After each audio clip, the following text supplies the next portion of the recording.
आज जो हमारे गेस्ट हैं यहाँ पर, वो एक प्रोफेशनल बॉडी बिल्डर है। उन्होंने नेशनल लेवल पे भी और इंटरनेशनल लेवल पे भी बहुत सारे कॉम्पिटिशंस जीते हैं और YouTube पर उनका चैनल है जहां पर उनके 4 मिलियन से ज्यादा सब्सक्राइबर्स हैं। Please give an energetic and warm welcome to the one and only Yatinder Singh.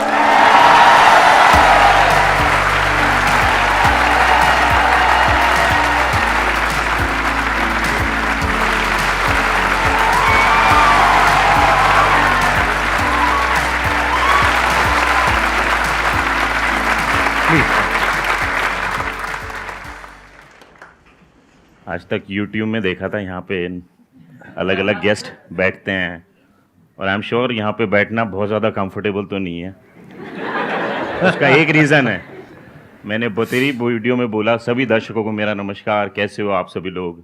एक नया वीडियो लेके आपके सामने फिर हाजिर हूँ, बट आज संदीप सर के सामने बैठ के थोड़ा नर्वस हूँ। बट इतना नर्वस होना तो शायद बनता है। देखो तो सामने कौन बैठा है। अरे सर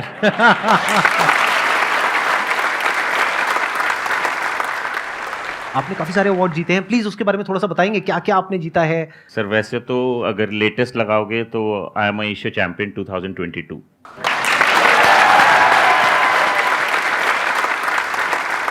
आई थिंक हर एक खिलाड़ी का सपना होता है वो अपने देश को रिप्रेजेंट करे, ना कि रिप्रेजेंट करे उसके लिए एक मेडल लेके आ सके। दैट इज़ अ कॉन्ट्रीब्यूशन एक खिलाड़ी जो अपने तरीके से कर सकता है। 80 kg में मेरा गोल्ड आया एंड फिर क्या होता है कि जब आप हर वेट कैटेगरी के एक एथलीट होता है, जैसे स्टार्टिंग फ्रॉम 65, 70, 75, 80, 90, 100 प्लस, तो ऐसे 10 कैटेगरीज होती हैं। बट 10 कैटेगरीज में हर एक कैटेगरी के चैंपियन को भी वो फ्रंट में बुलाते हैं और उनमें से एक को बनाते हैं वो champion of champions. So I am a champion of champion sitting in front of you.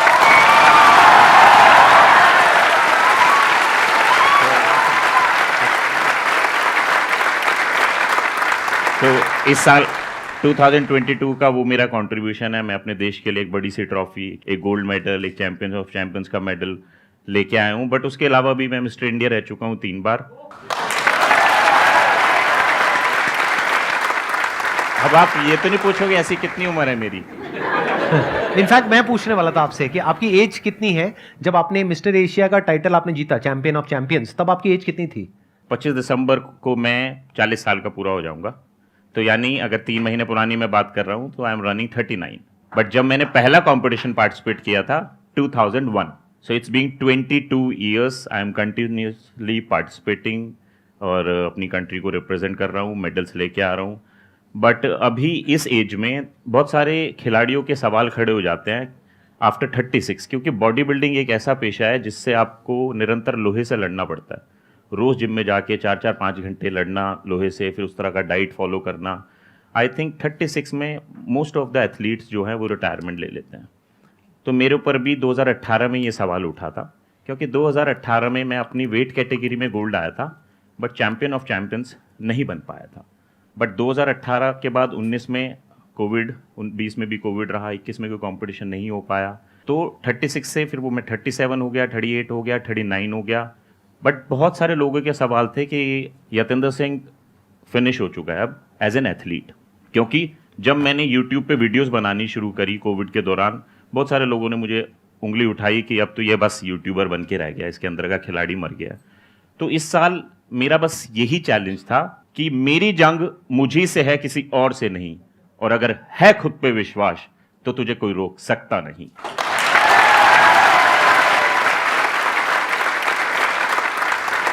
ये सौभाग्य मिला ऊपर वाले का आशीर्वाद, बड़ों का साथ और संदीप सर की मोटिवेशन, ये सब इतना भारी भरकम बन गया था कि वो चैंपियंस ऑफ चैंपियंस में बन पाया।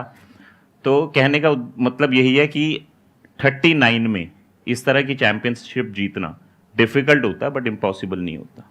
तो सर अब हम अपना Q&A सेशन शुरू करते हैं। सर मेरा क्वेश्चन है कि मैं बहुत ज़्यादा वर्कआउट एडिक्टेड हो जाती हूँ, मतलब more than 2 hours running, workout and yoga सब करने लगती। तो इससे मेरा क्या हुआ कि जो मसल्स पेन है, knee pain and joints pain, वो स्टार्ट हो जाता है।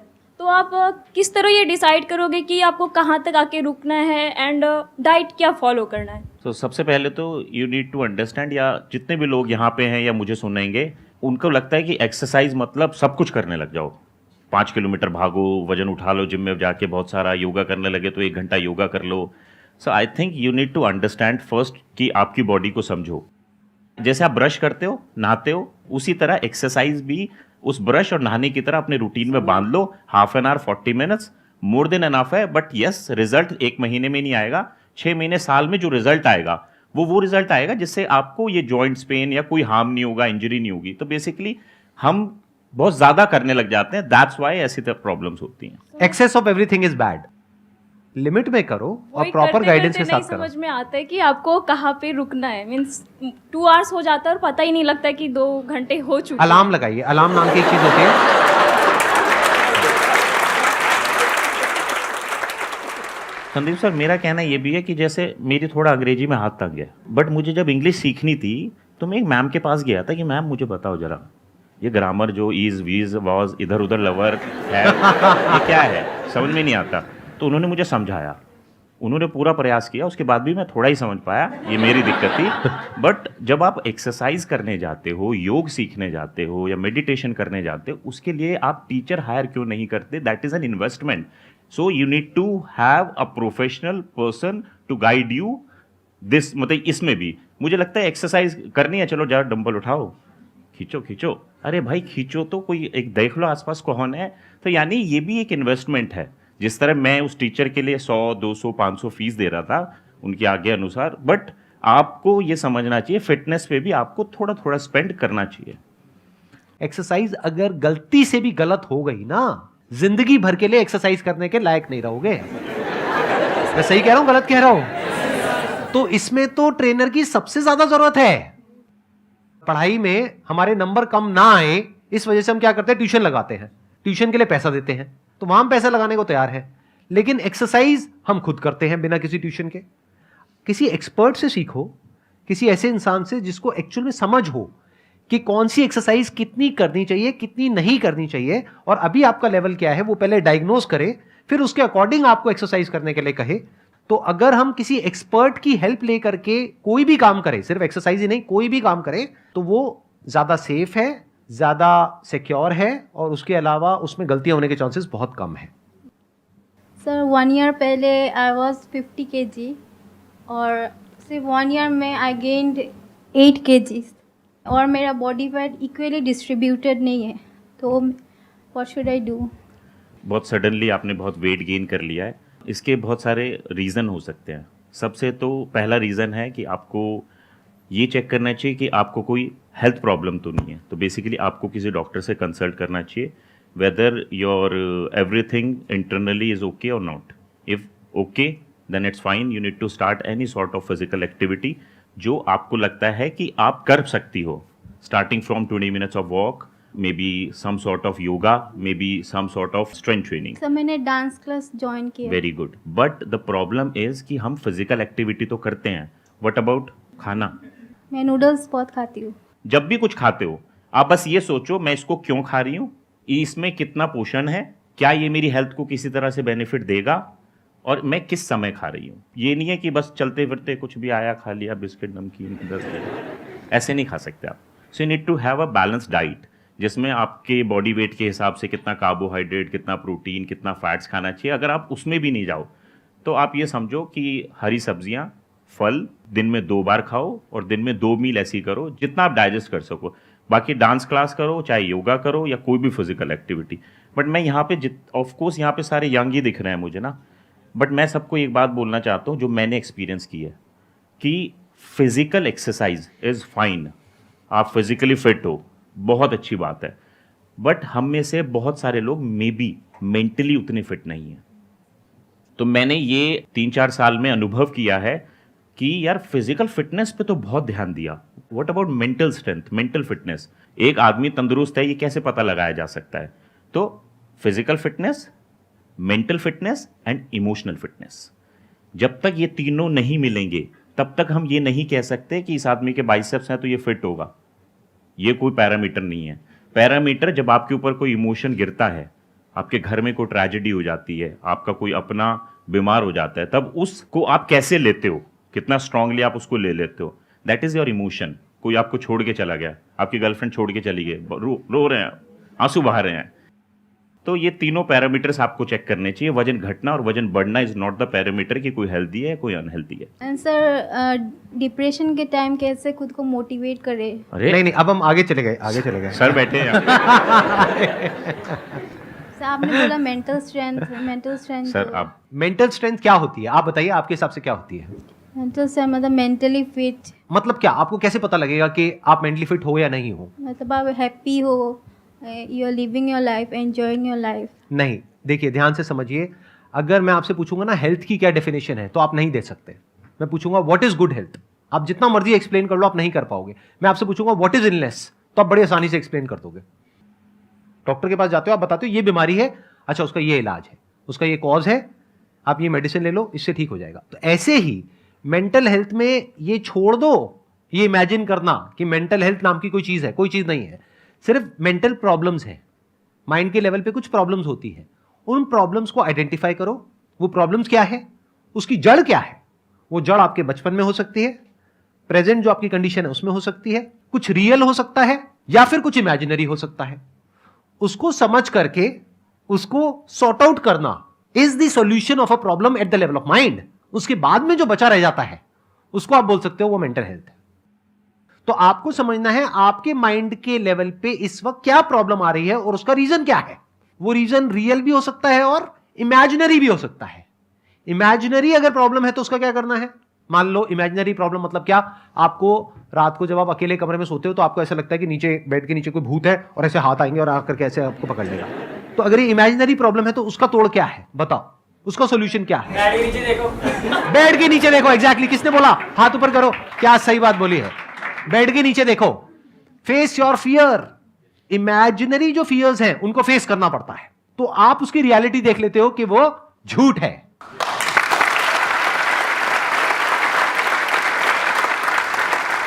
भूत को आप मार नहीं सकते हो, भूत के लिए कोई दवाई नहीं है, भूत का कोई इलाज नहीं है, क्योंकि भूत है ही नहीं।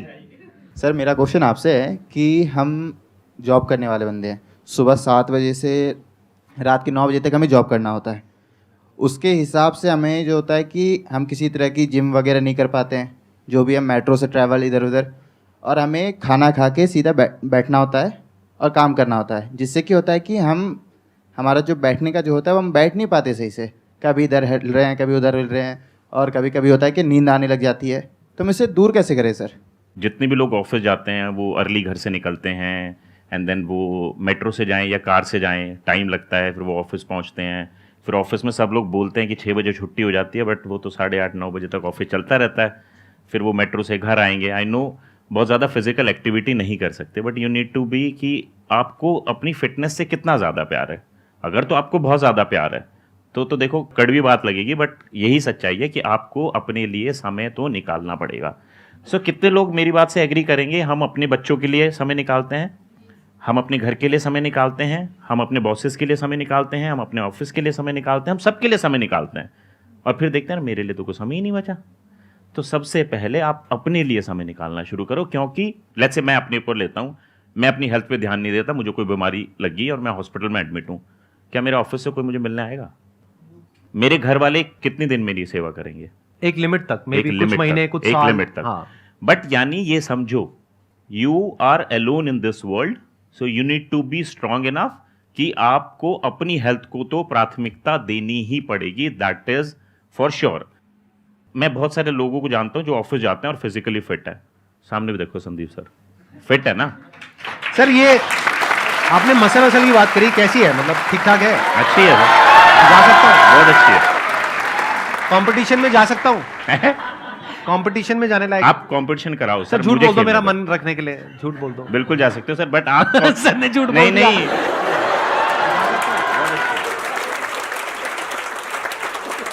तो जितने भी लोग ऑफिस जाते हैं, बिजी शेड्यूल है जिनका भी, अपने ना खान पीन का बहुत ज़्यादा ध्यान रखा करो।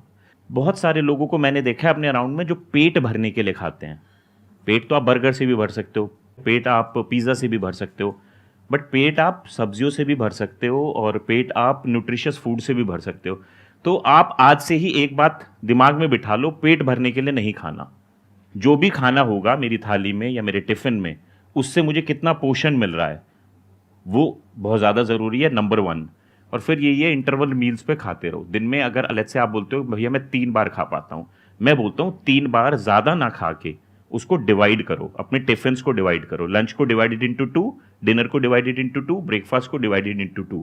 सो दैट मीन्स आपने थोड़ा खाया, आपकी बॉडी ने उसको यूज कर लिया, सो फैट बनने के लिए बचा ही कुछ नहीं। 1। अब आप बोलोगे यार मैं जिम तो जा नहीं पाता, कोई बात नहीं, जिम जाना, स्ट्रेंथ ट्रेनिंग करना अच्छी बात है, सबको करनी चाहिए, बीइंग अ फीमेल या मेल, 40 हो, 80 हो, 20 साल हो, बट आप किसी अन्य तरह की फिजिकल एक्टिविटी तो कर सकते हो। लेट्स से आप बोलो कि चलो मैं एक काम करता हूं, मैं सुबह 15 मिनट जल्दी उठना शुरू करता हूं और मैं किसी भी तरह की फिजिकल एक्टिविटी करता हूं, तो मैं थोड़े पुशअप्स मार लिए, थोड़ा स्क्वाट्स कर लिया, प्लैंक्स कर लिए, ये आप किसी की भी वीडियो में देख सकते हो, top 5 exercise to be a healthy lifestyle, वो अडॉप्ट करो। बट दिस मैंने क्या बोला, ब्रश करना भूलते हो कभी आप? नहाना कभी?